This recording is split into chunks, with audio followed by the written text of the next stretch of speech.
Let's get started. I hope our friends online can hear me. I know that you can hear me. It's really nice to see you because we have people in the room and we have people online to this SDG Academy of the Amsterdam Sustainability Institute on the CBD recent COP15 in Montreal and the outcome, which is called the Kunming-Montreal Global Biodiversity Framework. And I'm very excited to host this event today.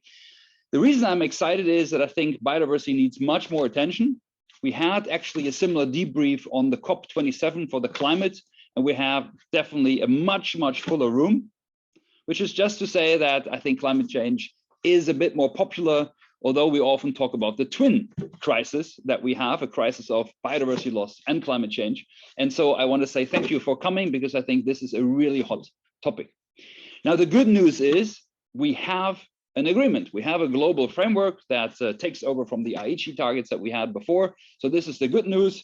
But then I actually printed out the agreement just a couple hours ago, and I read through it and I was very confused. It's quite difficult language, and I wasn't sure if it's really solving all of our problems. But I'm not the judge of that. So we have invited two colleagues that both in their own right have a lot of experience with the CBD, and I'm very happy to introduce them and welcome them to our event today. First of all, Yves Lehmann, who is an assistant professor here at the VU at the Institute for Environmental Studies. And Yves, you have been in Montreal, you've been studying biodiversity governance, but you also have observed the first week, if I'm not mistaken. So we will hear firsthand from you, and I'm very happy and excited that you're with us. And also welcoming Yves Olatoundji from Benin online, and I think it's great that you join us and that you didn't take a plane to go all the way to Amsterdam to talk about this important topic, and we can still make it work. Yves,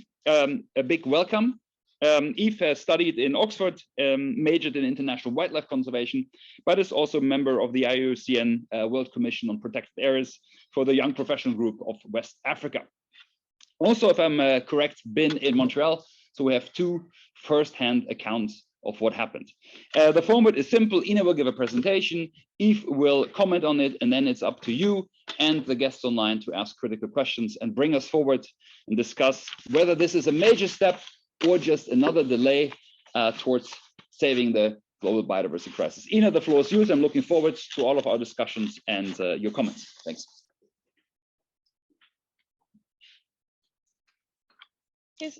Thank you, Philip, and welcome everybody to this presentation and to this discussion. And as Philip said, so I will start by giving more of a broader overview of what has been happening at the COP and what is in the agreement in broader terms. And then Yves will delve into a few selected aspects in much more detail.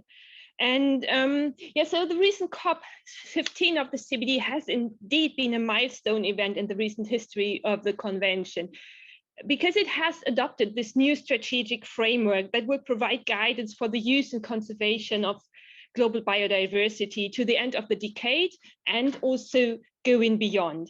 And it also comes at a very crucial time because we are losing biodiversity at a rapidly increasing rate. And so biodiversity, or biological diversity, as it's called in a more formal scientific language, has been described as the diversity of life on Earth.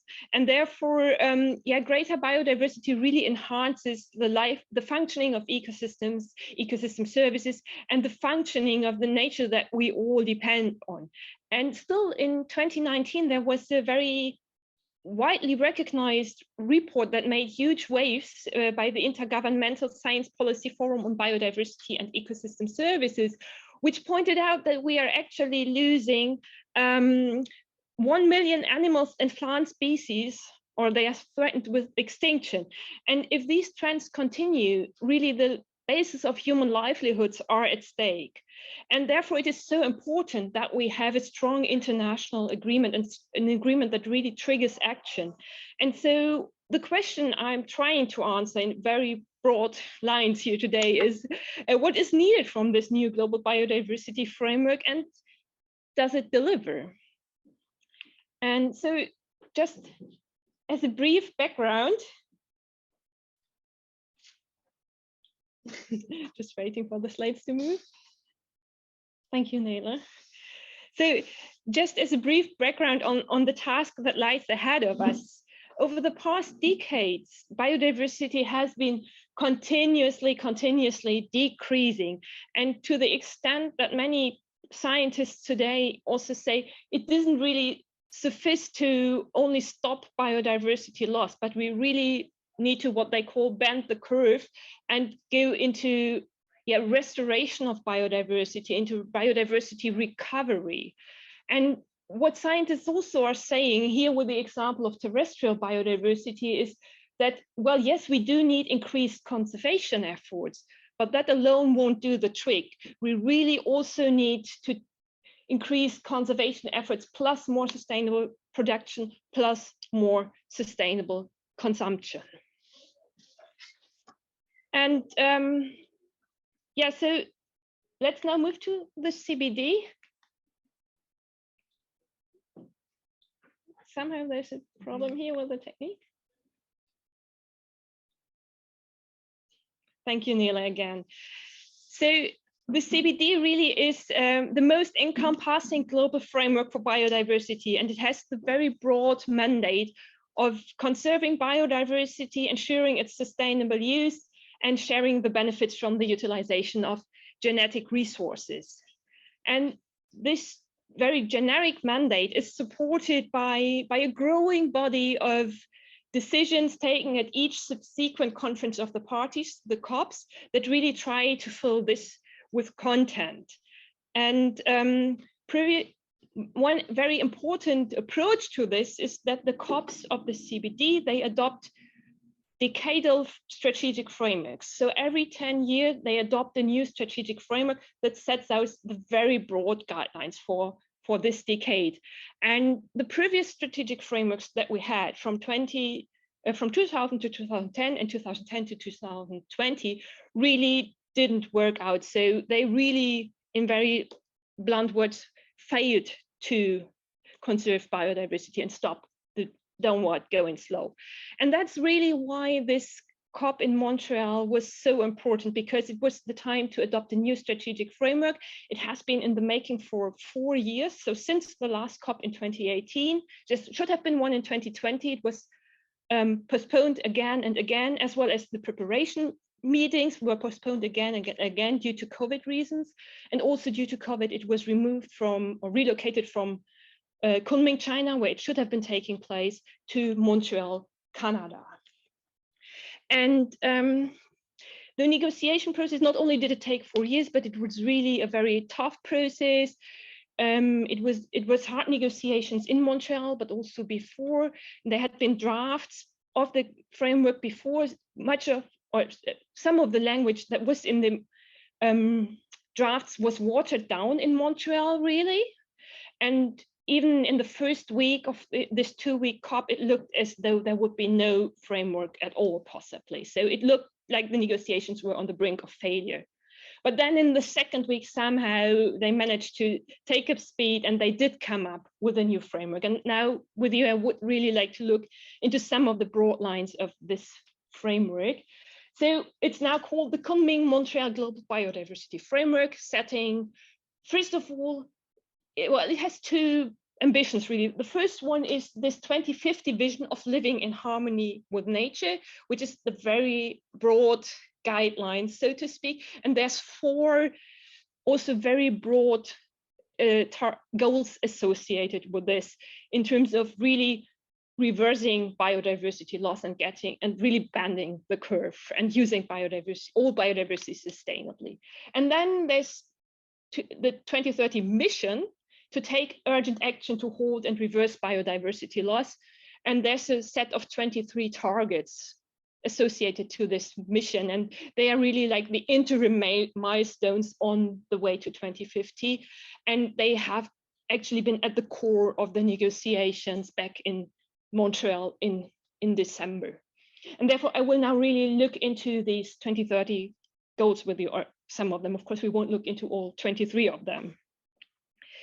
And I've structured this a bit according to, well, the conservation, restoration, overarching target of the convention. And then later we look into the more sustainable use aspects. And well, what is notable is that there are actually a few targets where this new framework goes beyond what we had before in terms of being more ambitious, in terms of being more specific. And two outstanding targets really are target 2 and target 3, which address ecosystem restoration and which address area protection, so protected areas and other effective area-based mechanisms, and really saying we need 30% of them being restored, of them being protected. And that's quite a more ambitious target than before, because we had in the previous strategic framework we had 15% of restoration targets, and we had 17% of land and 10% of marine areas to be conserved by 2020, which was only partially achieved. So in that sense, the level of ambition has raised, and these core targets are also complemented by targets that are more specific, by other targets that are more specific compared to what we had in the previous framework, which are, for example, targets related to spatial planning, to reducing the loss of high biodiversity areas, halting human-induced extinctions, mitigating the impact of invasive alien species, or minimizing the impact of climate change. And some of them are, again, associated with quantifiable measures.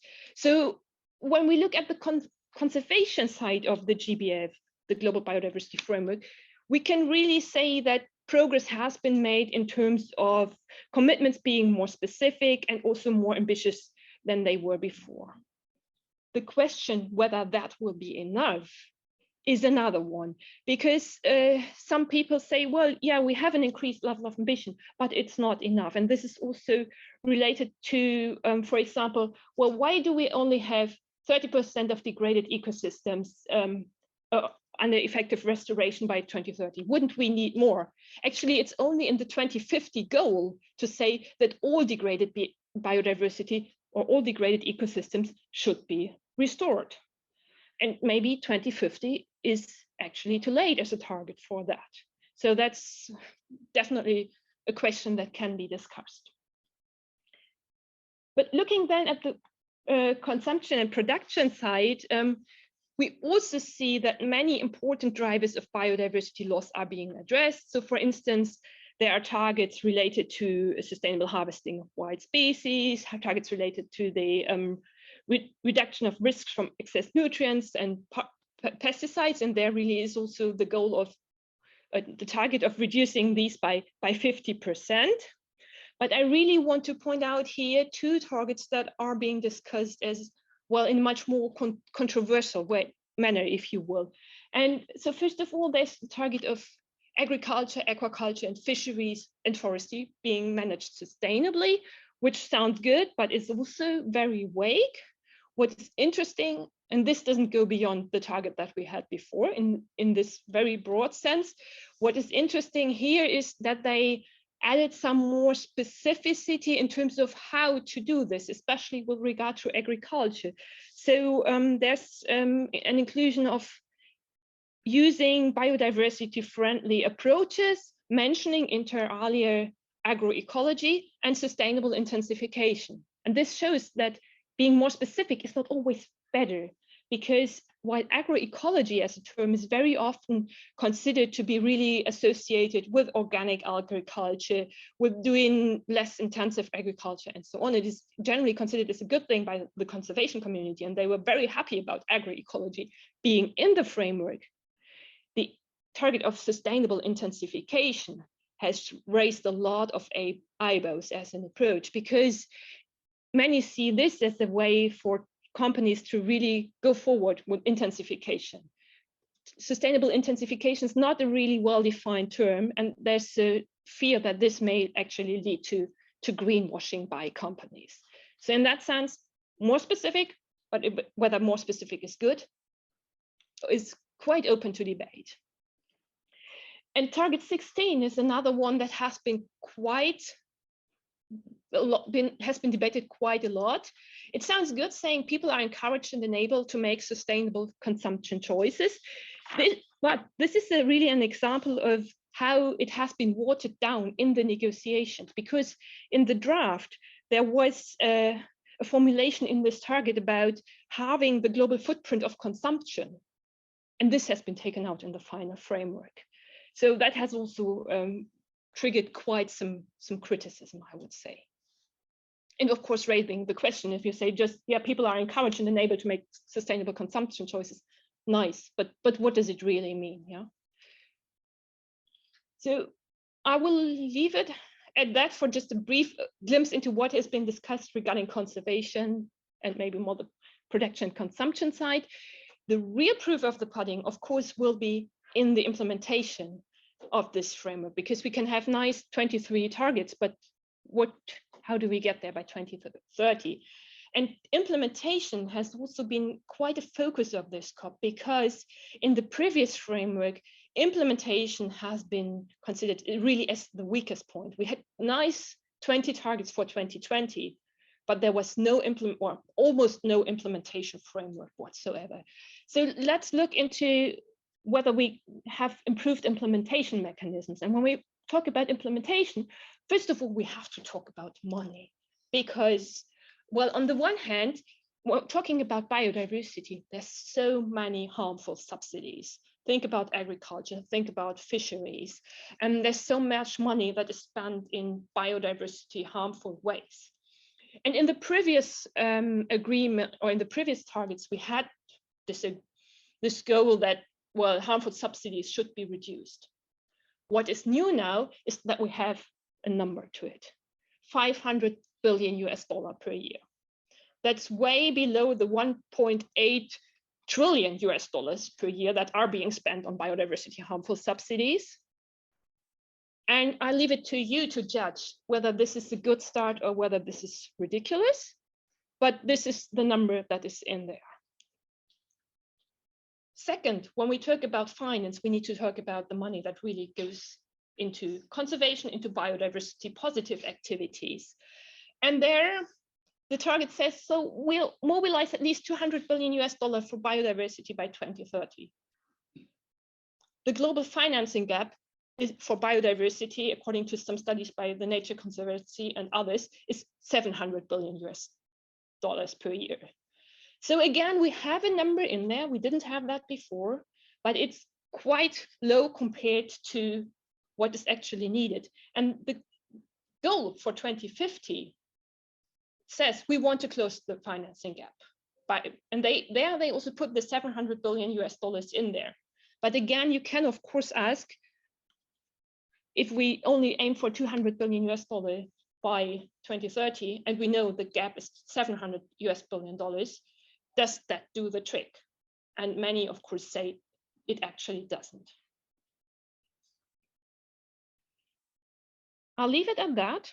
We can discuss about all of this later in much more detail, but let's also move on to another important aspect, which relates to monitoring and review, because that also has been a very weak point of the previous agreement. Because yes, it did have the goal of that every country has to formulate their national biodiversity strategies and action plans. So that's where countries say what they are planning to do. But many of these are really weak. They are really vague. They mostly, if you look into them, they tell you a lot about the biodiversity in the country. They don't tell you so much about what the country is going to do about it.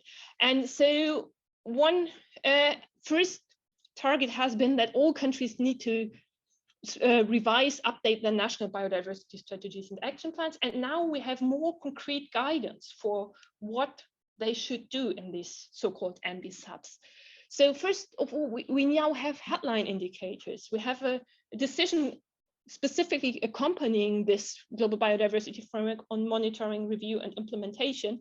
And there's a long appendix, a long list attached to it about the indicators on which countries should report.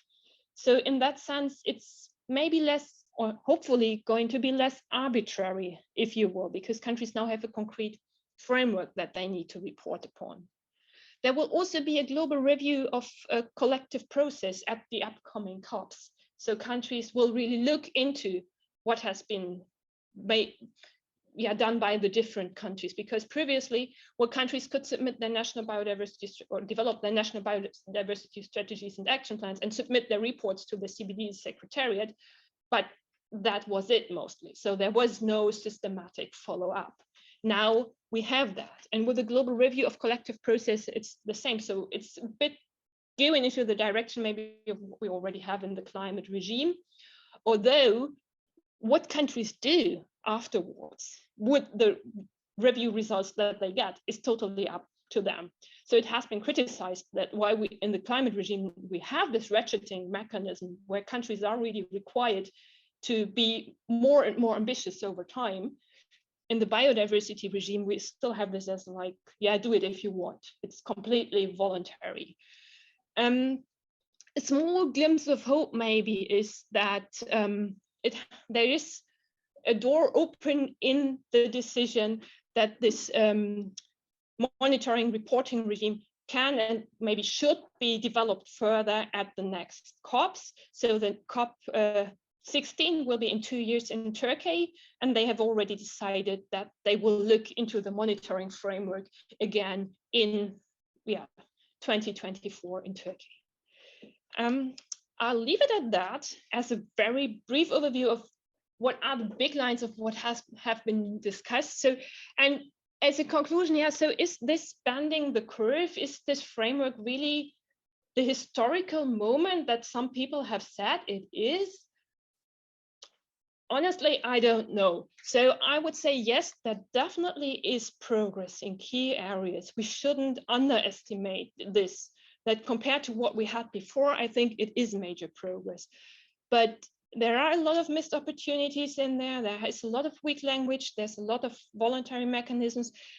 I pointed out that some targets have been watered down. So whether it will do enough to really get countries on track to bending the curve of biodiversity loss, I doubt it. And with that, I'll hand over to Yves, who will look a bit more in detail in some of the decisions and some of the science policy activities that have been going on, and then we can maybe discuss together.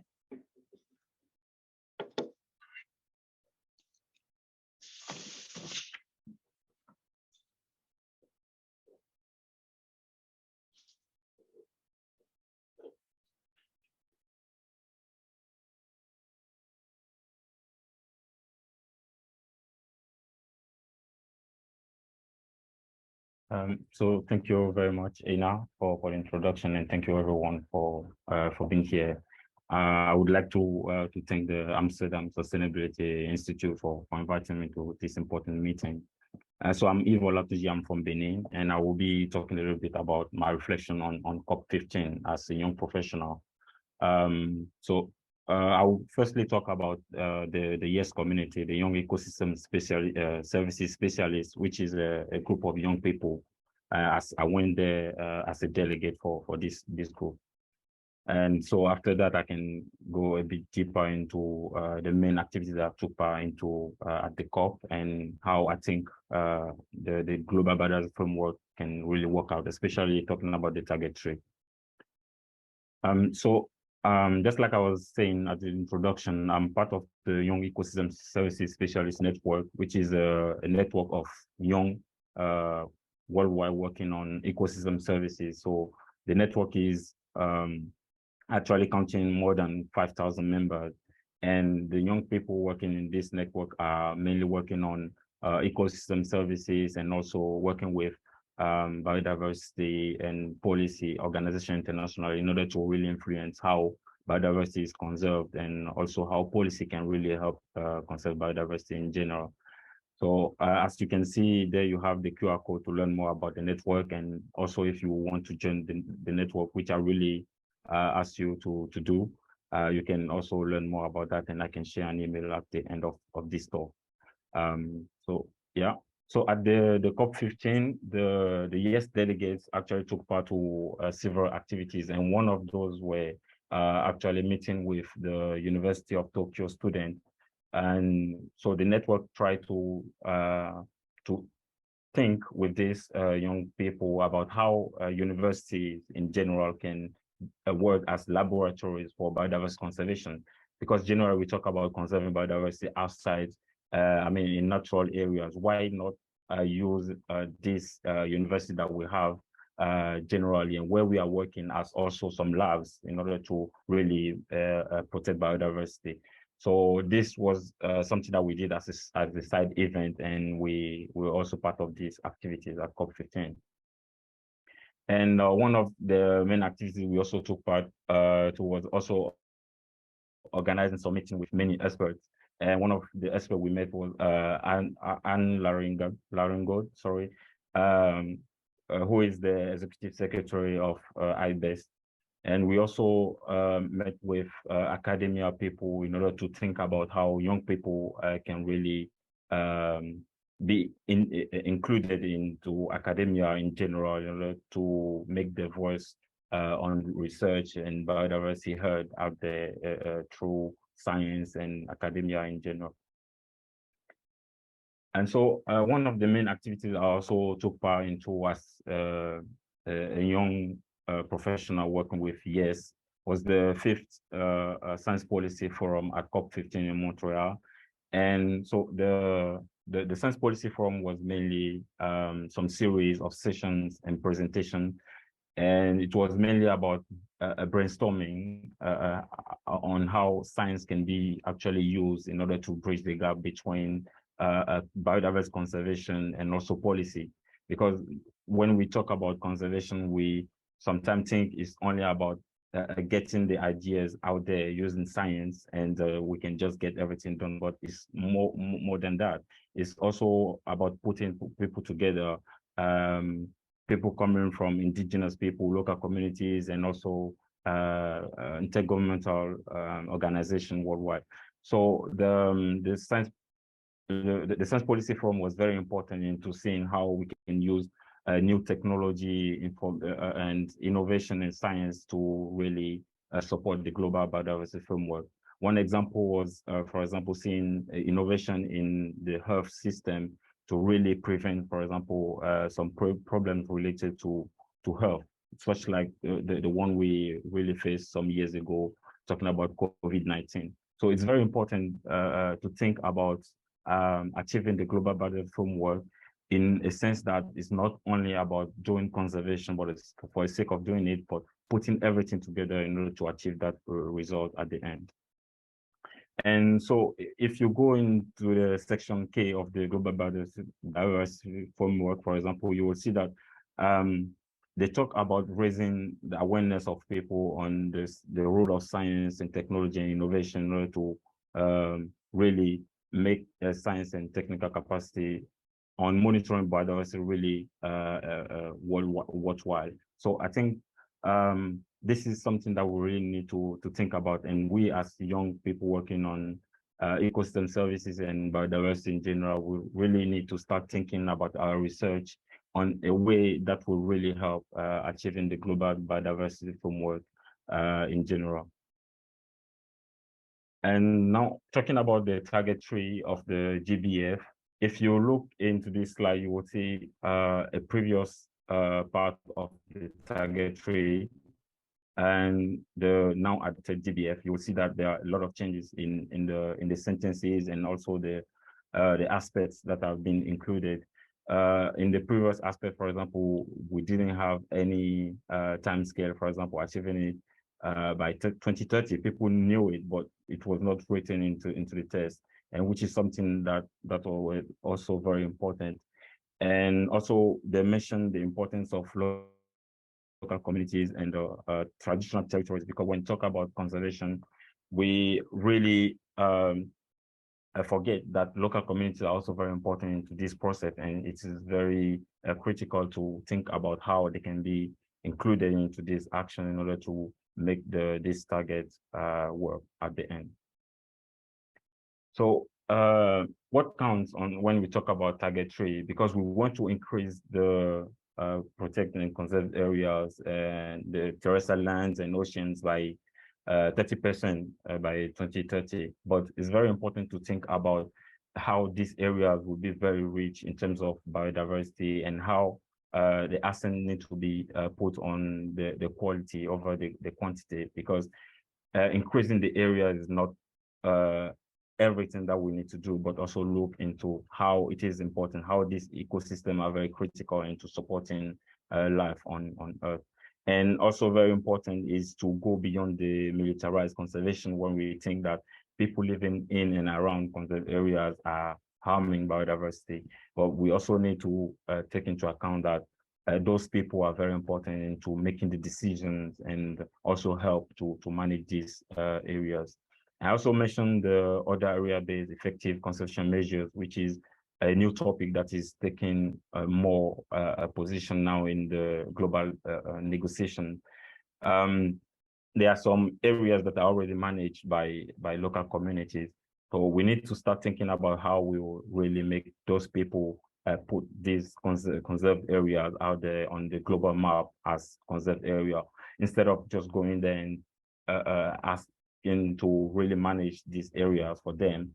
We want to think about how they can put these areas out there as a conserved area already managed by the people living in and around this. So my personal feelings at the end of this COP is that it's quite optimistic. The GBF is quite optimistic, and as Ina was saying, I think it's also quite historical. After 4 years, I think we finally got a GBF that we can work on to really see how biodiversity will be conserved in the near future. But to me, I think the implementation is also very crucial. Having the GBF is something, but also think about how we're going to implement it, and also make the funding flow adequately. Who is getting the fund, who is funding this GBF is also very important, which is something that personally I think people didn't talk much about. And yeah, I hope that during the implementation phases, people will come more on this, and we'll have some good guidelines. And yeah, I think doing everything to really make the GBF work in order to avoid what happened with the Aichi target is also very important, because we had that Aichi target with a lot of ambitions, but finally we didn't achieve everything that we planned for initially.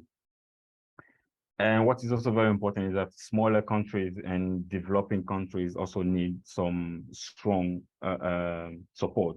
Human resources, technical capacity are very important, because from my experience in my country, and I mean in West Africa, people are called, the focal points, for example, are called to manage some very huge policies. And I think being able to put more people on these policies and help them really follow up with the negotiation in and outside countries would be very important. And yeah, me personally taking part to this COP, because that was my first COP ever, I think it was a very nice experience, but it was very difficult in the process of making it to Montreal, from getting my visa, getting the fund to do it. Many people, I mean, in my region are quite interested into this topic, but can't really go out there and make their voice heard, especially young people. I think what was the main success of this COP in Montreal was that they facilitated the visa process, for example, like waiving the application fees, which is something that I found quite interesting and quite nice. So I think we also need to start thinking about the next COP in a way that will be more inclusive for people from developing countries. And yeah, I think going forward, we will just be happy that we are not only thinking about biodiversity in the sense that we want to work in the field, but helping the whole process from the start to the end. So yeah, I'm quite open for discussions, and I'm also open to learn more if someone can add to what I just said. So thank you very much. I also want to thank Fond de Recherche Nature et Technologie of Quebec and the Secretariat of the CBD, who took a great part in funding my participation in this COP in Montreal. So the email of the ES network is there. You can just reach out to us to learn more about how to join the network and what we are also doing. So thank you.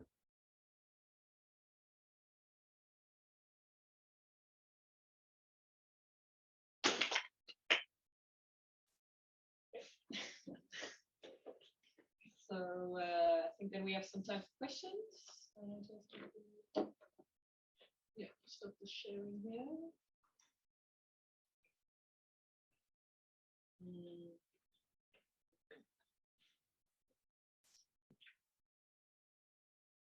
Okay, so we got you on the big screen now. Mark, do we already have questions there? Yes. Okay. So yeah, me, Ina, and from the front, as well. Yeah, I had a question, but I'm not sure. Are you joining us up front, or are you moderating from there? Yeah. Neil, if you give me the floor, I just want to thank Yves also on behalf of all of us for being here, and also Ina. And I want to kick off the debate. Can everyone hear me also online if I'm speaking from here? Can't see me, but I'm right here. So I have one question that bothers me a bit, and that is there seems to be this gigantic disconnect between what we discuss internationally and what we agree on, what's happening at home. So when I look at this country, we have this very fierce debate with the farmers that is not going to be solved so easily, but we do have this agreement. So is there any connection back? I also read in the document that they say this should be an all of government and all of society approach. And we heard now a bit from all of society, the youth being represented, but I really can't see how this reflects in the domestic debate. So maybe you can comment a bit on that. Because in the end, the CBD is driven by domestic biodiversity planning. It needs to happen at home, and the plans need to be made here, and Montreal is far away, so to speak. So where's the, not only is it sufficient what's in the plan, but where's the hope that it actually will trickle down and happen here? Maybe you can tell a bit about what you think. Both, of course. Thanks again.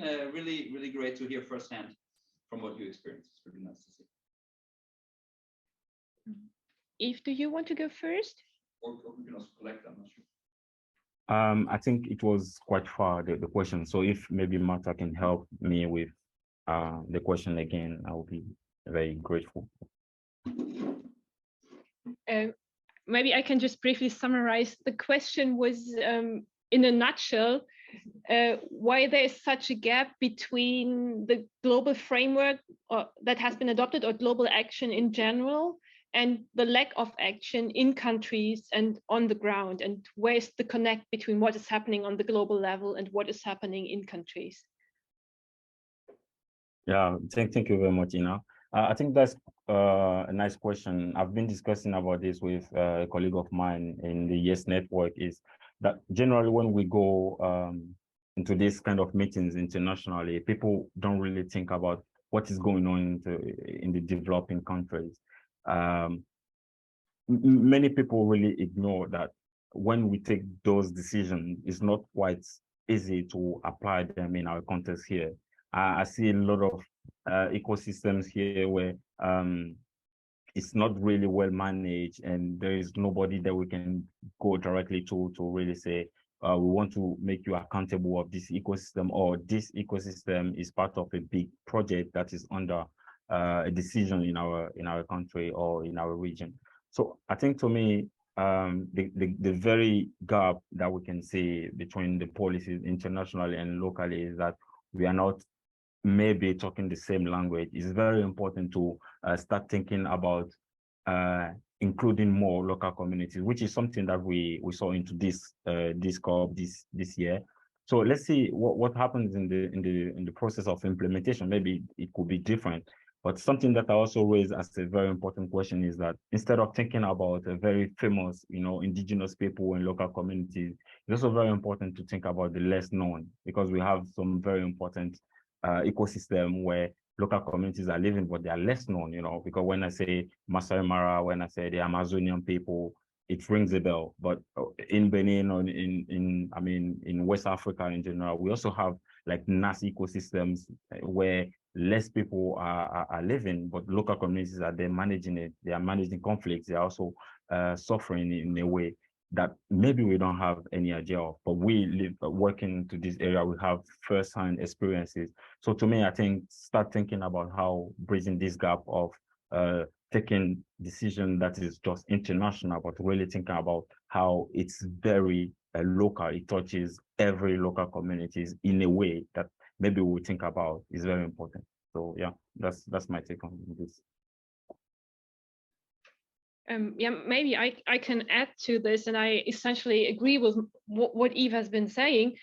In maybe adding a more structural perspective to it, I would say essentially, Philip, the question you've been asking about why there is this gap and why there is no implementation, why there is no national action or little national action, that's precisely also what they want to tackle now with this new monitoring and implementation not framework, but with the new drive to really look into monitoring and implementation, because actually that what you've been pointing out has been identified by really many as a weakness, as a strong weakness of the previous framework that we had, that there was essentially this very weak implementation framework, and they are now working towards it, saying, well, yes, we have these national biodiversity strategies and action plans. They are even anchored in the convention. So the convention itself has an article that says that parties to the convention need to develop these NB-SAPs. But as I said, there's no further guidance, and it has been really weak. And also the Aichi targets have been very weak. So the Aichi targets being those targets that we had before.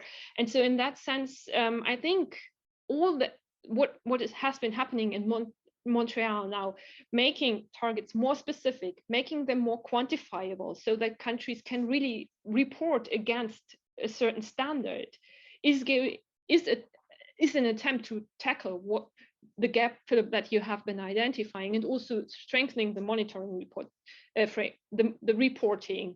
All of that, I think, goes in that direction. Whether it's strong enough, we will see. But most people also have been saying that the proof of the pudding really will be in the implementation, and the implementation has to start from day one after the framework has been adopted.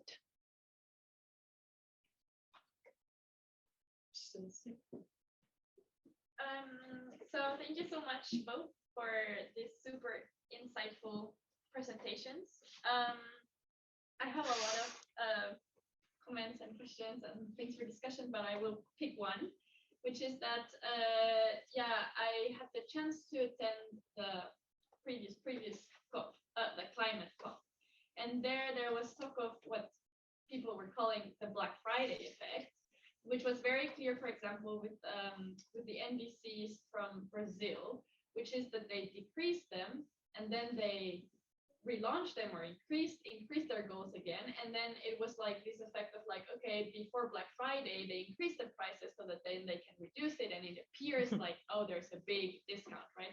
So what I was thinking when you were presenting on like, okay, we had the Aichi goals, we didn't achieve them, and now we have more ambitious goals, but are they more ambitious if we didn't achieve the previous one? So like the biodiversity continued to deteriorate, right? And now we have more ambitious goals, but isn't that, let's say, like the bare minimum that that we could have at all?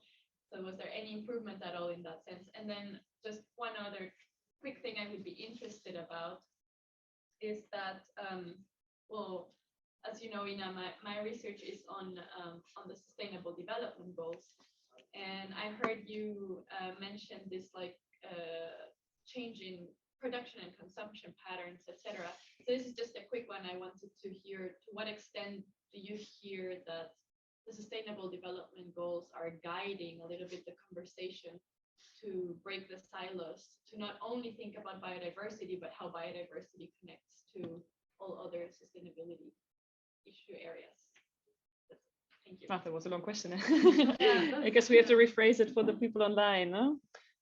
Someone said that described the Black Friday effect. So that's your first or something that you saw also with climate targets, that first the goals, or they just that how like the goals are, maybe they seem to be ambitious, but it's more because the baseline is deep, like changes. So then they look ambitious, whereas if you zoom out, they're actually not.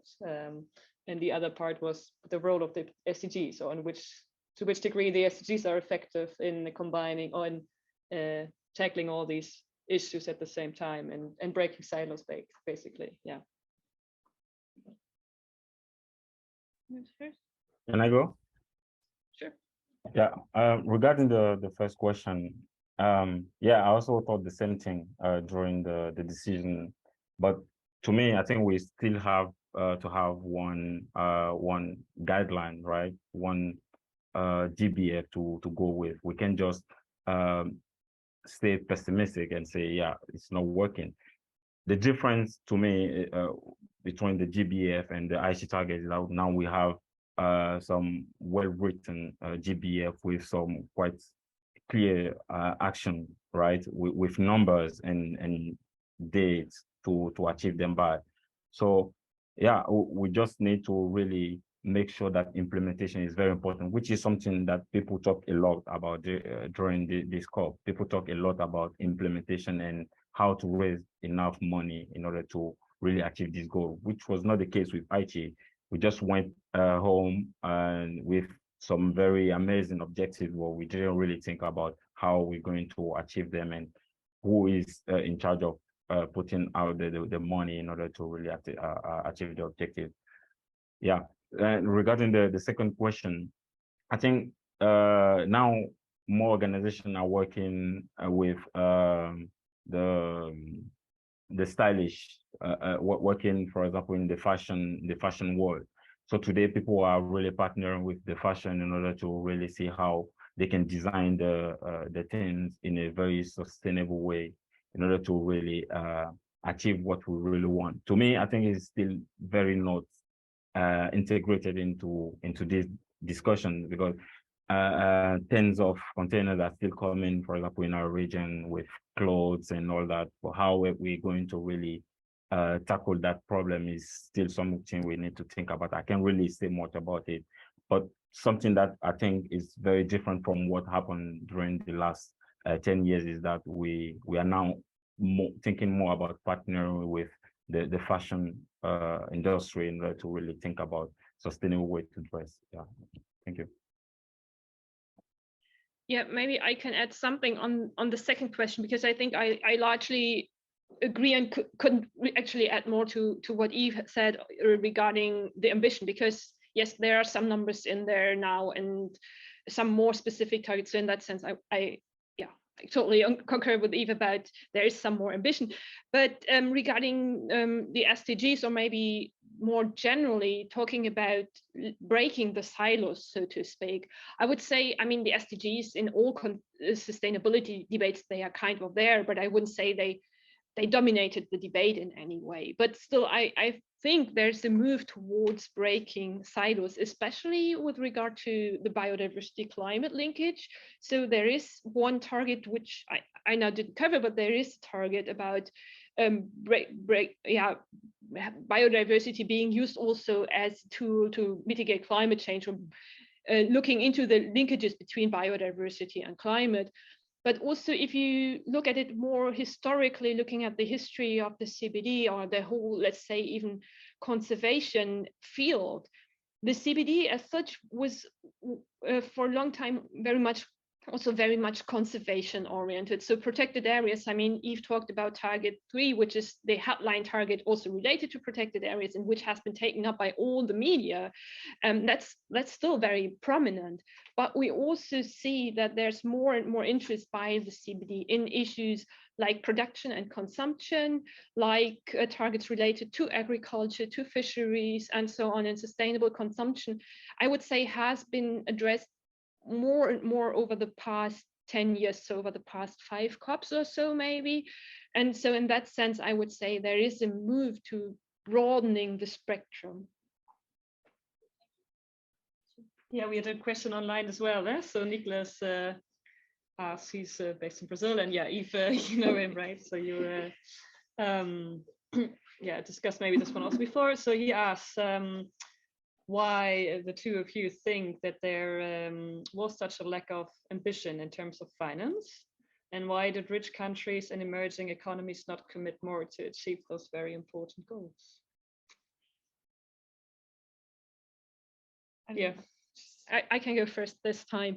I mean, that's a very valid question. And I mean, many NGOs and also other observers are, of course, very much up in arms against this lack of finance commitment. And in the end, this lack of commitment was one reason why the COP was at the brink of failure towards its very end, because some of the developing countries, especially the Democratic Republic of Congo, said we can't bear this level of ambition if you don't raise the level of finance. So it was for a long time also a discussion about, well, level of ambition and level of finance, and especially also biodiversity related development aid. And what the rich countries say is, well, we have the war in Ukraine, we have a global recession, and so on and so forth. So they are very reluctant to spend money. We have high inflation rates at home. Well, that's what they say. Whether or not you consider that a legitimate argument, I leave up to you. Yves, a comment? I personally didn't follow much on the funding, the negotiation on funding, but my personal view on this is that since it's about raising money to really fix the problem, the rich countries are actually not willing to really take responsibility personally, since they are all concerned.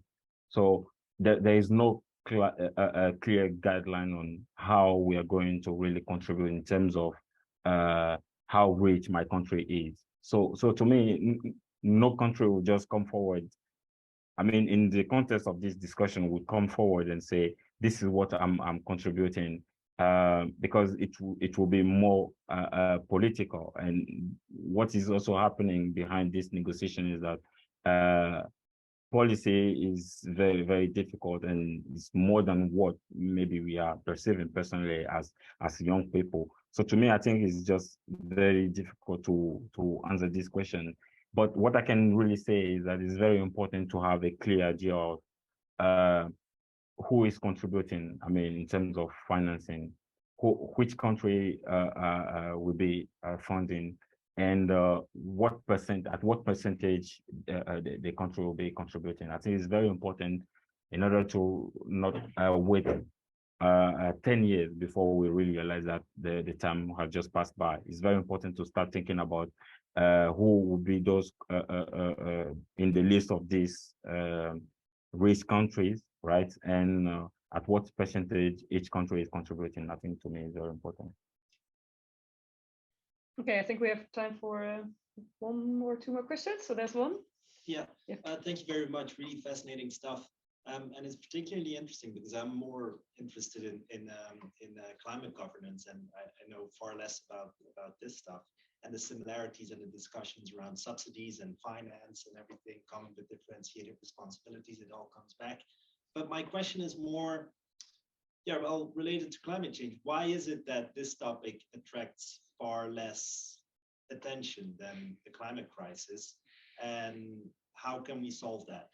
I know it's a big question, of course, but I don't know. Yeah. So the question why biodiversity is less, gets less attention than climate. Yeah, it's a good one. Who goes first? Quickly, what I can say is that it's very obvious. Like we survive using energies, and that's what people really see directly, right? Using cars, using different tools, coming from fossil fuel. So a lot of people are really making that very alarming, and they are writing a lot of reports on it, and many activists are also going towards making it known to people that we are not living in a sustainable way. But I think we are also forgetting that everything is related to biodiversity, and there is less media coverage on biodiversity in comparison to climate change. I think it's mostly about activism and also media. If we really want this to be very important, maybe the Secretary of Biodiversity Conservation is also very concerned about this and should think about how we can make the media work more on broadcasting on biodiversity. And I'm quite optimistic because many young people are also now starting to, about the GYBN, for example, they are doing such a tremendous work in order to really talk more about biodiversity. And I see quite few people and few colleagues and more people worldwide also talking more about biodiversity now. And I'm optimistic about it being very known now by people out there. Nice and optimistic note. Yeah, well, I think one thing to add maybe, and I agree with what Yves said, but just to add, I think the issue is also that biodiversity and especially the solutions to the biodiversity crisis are in a sense so much more complex, because you don't have this one like headline goal or target as you have in the climate regime. So in climate regime, with regard to climate change, we have the 1.5 degree target in the Paris Climate Agreement, and people are really rallying behind this. So you have, for example, I mean, Fridays for Future, they take to the streets and say, well, we need to stick to 1.5 degrees. You have Extinction Rebellion saying, well, we need to stick to 1.5 degrees. And that's kind of non-negotiable. But in the biodiversity field, you kind of lack this. And this has been discussed a lot because, I mean, ecosystems are so different. They are so different in every country. They are different within countries. They are different at the regional level, and they require very specific solutions.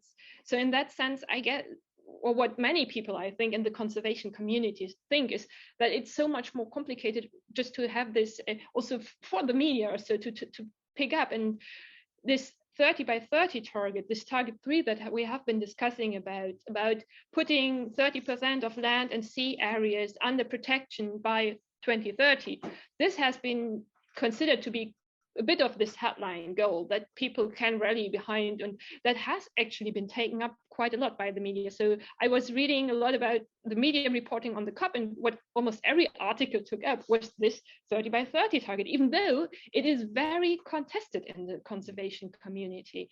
And well, there have been some discussions also a couple of years ago whether we could have another comparable apex goal to the 1.5 degree targets, and some people suggested something like a maximum number of species that may go extinct within a certain time frame. But even that is much more complex than 1.5 degree, and maybe even more questionable, saying it's not good to communicate saying, well, we only want, I don't know, 10 species per 10 years to go extinct or so. Yeah.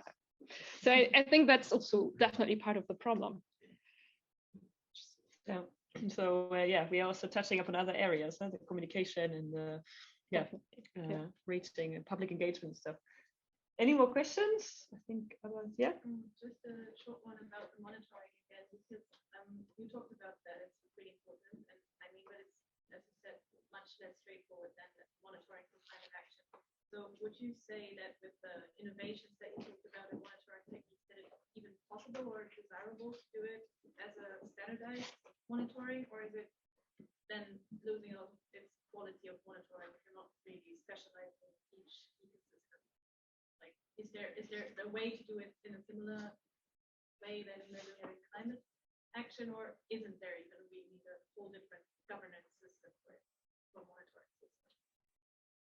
I mean, in terms of governance, I think we now have this monitoring framework that is being suggested. It's in a separate decision with a long list of indicators that countries can report on.